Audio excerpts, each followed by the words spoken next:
Hi, this is Steve with HomeStrung Jewelry. And Debbie with HomeStrung Jewelry is here.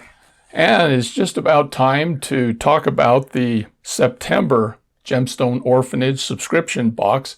But today we're not going to open the box. We are just going to introduce to you the Orphans. And here they are.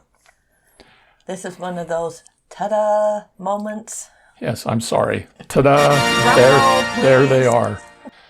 Okay, this month we are going to be featuring dendritic agate. This is kind of one of the rarer agates out there, and it is unique in that, generally speaking, when you're looking for a gemstone to work with, to string, to wrap, to turn into a pendant, whatever, you're looking for a gemstone that is just as flawless as possible.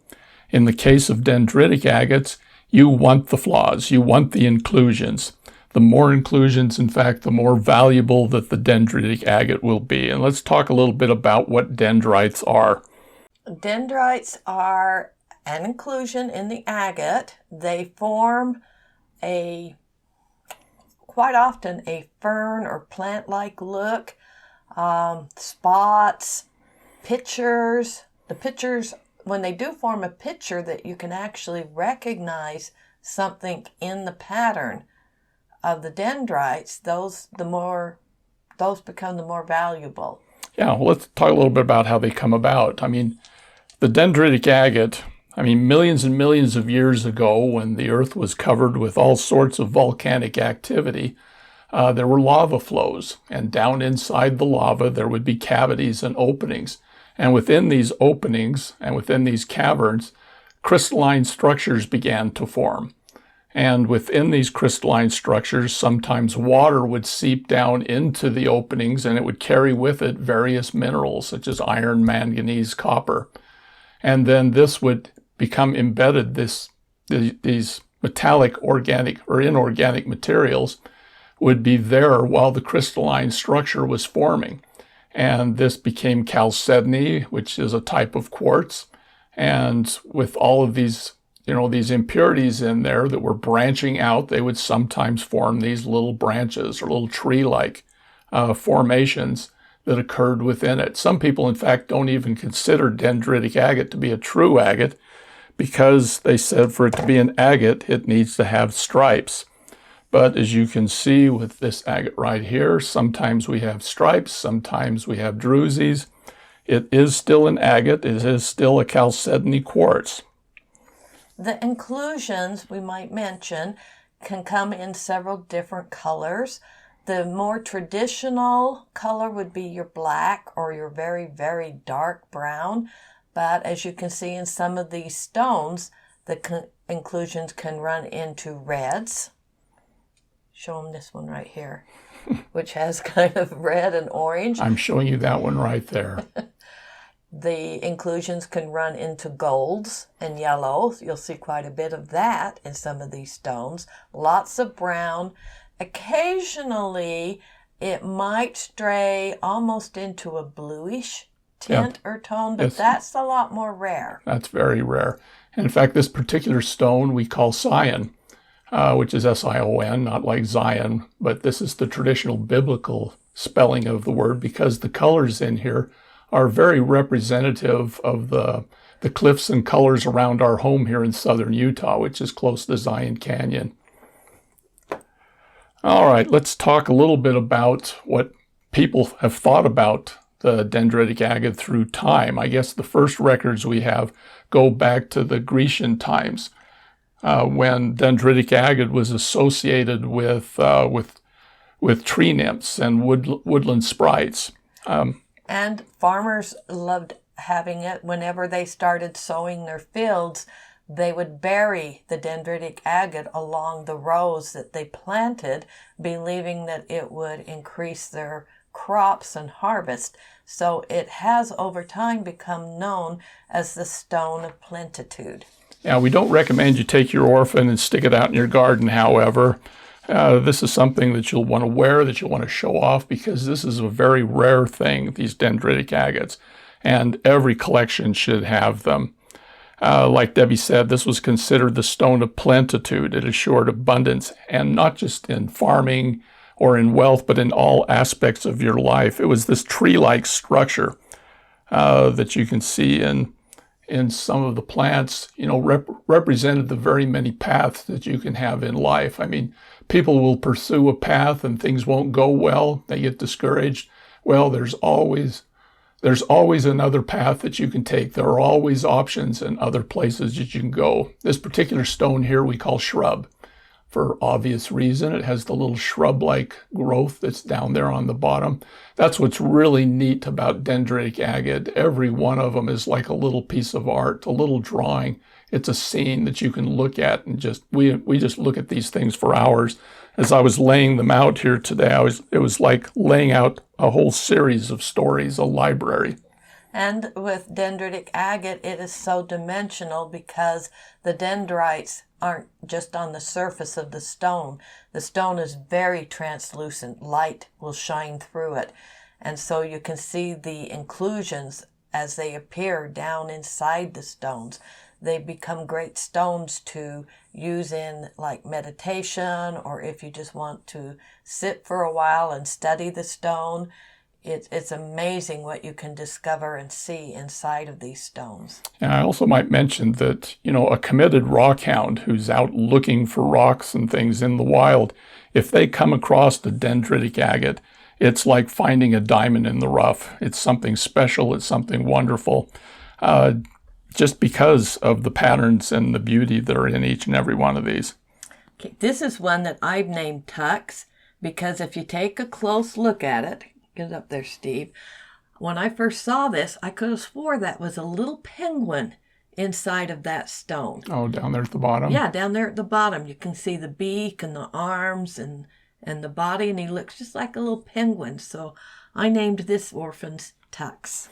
Let me talk about something else that's unique in this set of Orphans. We don't normally do this, but we had an opportunity a while back to pick up some pendant stones that already had a bell attached. And these are hearts, all of them. We have, it looks like 9 of them here that are still left. And we don't normally get something that's all attached and ready to go like this. But if any of you would be interested in one of these stones, please say something down in the comments or give us an email so that you have a first chance to do that, to get one. These are 2-sided. You can use either side. They're very thick and heavy. It's a very substantial stone. This one particular stone here I call Journey because it looks like there's little footsteps. But if you flip it over, the footsteps continue on the other side, and it's like one eternal journey that's going on. So in the comments or in an email, just say, I would like one of the hearts with the bell attached, and we will make sure you get one of those in your box. Yeah, there's 9 of them. So, if 10 of you want them, the first 9 will get them. This is a stone we call Star Child. We talked about how the crystalline structure forms, within the stone when it's buried deep within these lava caverns. And this one isn't quite formed. You can see the crystals still looking like they're forming here. Just like, out in the universe, we have stars that are collecting and forming and they're growing. They give birth and then they grow to maturity. This one was caught, partway into that journey of, becoming a full chalcedony stone. Let's look at a couple of others. This is Peachy. Okay, this is a little smaller stone. It's a drop shape, but you can see the peach colors. I believe, is it manganese that gives it the red color, Debbie? I can't remember. I can't remember if it's that or copper. I can't Copper, I think you get the green colors, which is in moss agate, which is also, a form of dendritic agate. Down here on the end, I have one which I call Chip. Chip is kind of special because she has just about every aspect of the dendritic agate and agates in general. There are actually stripes in this agate, which is unusual. There's a little bit of druzy. There's a couple of different colors there that are represented. She's just a cute little stone that I think somebody will pick up and just truly love. What else have we got here? Oh, gosh. This is Stormy. I love this stone because it's like a Zen painting. If you look at it, you can see the storm blowing across here, and there's like a little house, a little shack, like in a Japanese village. And there's so much dimension to this stone. There's dendrites on the surface, at the middle level, and down below. And in fact, this one here, I actually call Zen because it reminds me of a Zen painting. You have the hills in the back. You have birds flying up here. You have a little bit of brush down below that hill there. Now, this is a case where the dendrites actually come to the surface, which is not uncommon because they are, little tubules or whatever that form in the stone. And when it's cut just right, they will appear on the surface. But that's one of the things that make these orphans special. And you can feel them. Yes, you can. See them and feel them. But that's desirable. Here's one that was really different. I don't know if we can get it to show up. I call it bubbles. They call bubbles? I call it bubbles. I was going to see if putting a light behind it will show you the... Well, you have to have a light that turns on. I think if we put it on a white sheet, you can almost see it. There's little drops that are here and down on the bottom. This is extremely unusual. I have never seen a stone like this before. If you just hold it in your hand, you can't see it. But there's these little circles. It's like drops of rain that drop onto your windshield. And they're inside the stone. They're just amazing. When you hold that stone up and the light hits it just right, there are just a whole series of these circles that look like bubbles in the stone. Yeah, that's one of my special stones. It's one I wanted to hang on to. This is winterleaf. Okay, remember when, leaves from deciduous trees, whatever, in the wintertime, they dry up and then they decay throughout the winter. Well, sometimes they will hang on the trees and everything is gone except for the veins of the leaf. The leaf is perfect, except there's nothing but the veins there. And you can see the veins of the leaf down inside the stone. It goes a little bit from front to back. So this is winterleaf. And this is one, when I first saw it, I called it chia. What, for the chia pets? The chia seeds. Oh, the little seeds. The little tiny black chia seeds. I guess Poppy would be cute too. Poppy seeds. Yeah, I think we'll call her Poppy. You want to call this one Poppy? I prefer Poppy. I really do. Here's one I call Splash. Looks like someone spilled their drink on the countertop and it just spread out across the counter. There's the little bubbles forming. Feel like I need to grab a paper towel and clean up after Splash. I really do. All right, what else have we got here? Do you notice this time the selection, there's a large variety in your shape, your size, your color tones. It's almost going to be like a little mystery treasure that appears in your box this time. Yeah, and like I said, some of these are two-sided. This particular one isn't. I just call her Winter because it looks like a fresh snowfall has come down on a field and there's just little pieces, little bits of the brush sticking up through the snow. Again, these are just fun to look at and to imagine. It's like looking at clouds. There's a picture in just about every one of them. Some of them are very dark. This one we call Stormy because it's just kind of dark. The dendrites are a little darker and spread out a little more. And then, of course, the minerals in the stone aren't just in the dendrites. They form, throughout the rest of the stone as well and add some color in that. But this is Stormy. Oh, Ghost. Gosh, I can't forget this one. When I first pulled this up, I looked at it from the back and I said, oh, it's a nice enough dendritic agate. Then I pulled it around to the front and there's this little apparition down in the corner, just kind of there looking back at you. So that's our stone Ghost. Oh, there's just so many things here. And at the end of the video, we will do a little tableau, a little slideshow presentation that gives you a better idea and some close-ups of all of the stones here. I'm just looking quickly here. Oh, wow, this is Showgirl. I saw a movie poster once that had this kind of S shape on it. And as soon as I saw this stone, I thought of that. And this swirl, this, just about perfect set of lines, passes from the front to the back. And this is one that could be worn either way as well. It's a beautiful stone. As Debbie said, there's all different sizes and shapes here. Wow. Okay, this is Muir, M-U-I-R.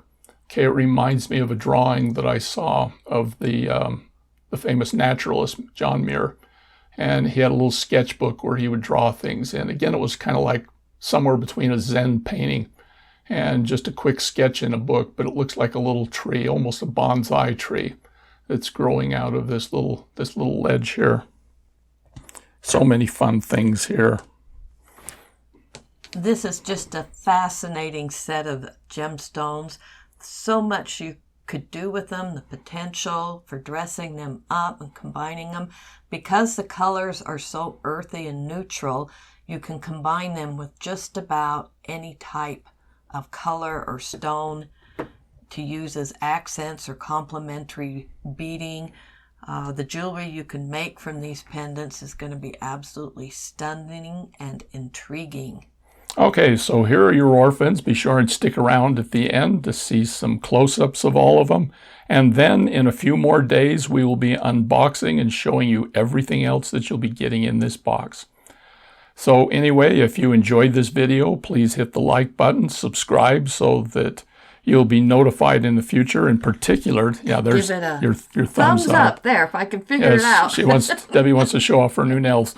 See my new nails? Yeah, we're not going to do that today. These are my old nails.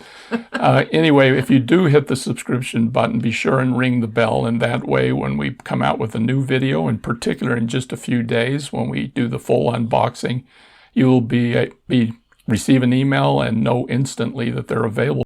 Anyway, we appreciate you coming today. Thank you, and we look forward to hearing from you in the future. I'm excited for this box. We will see you on the unboxing video. And don't forget to make a comment if you're interested in one of these heart stones up above. Thanks again.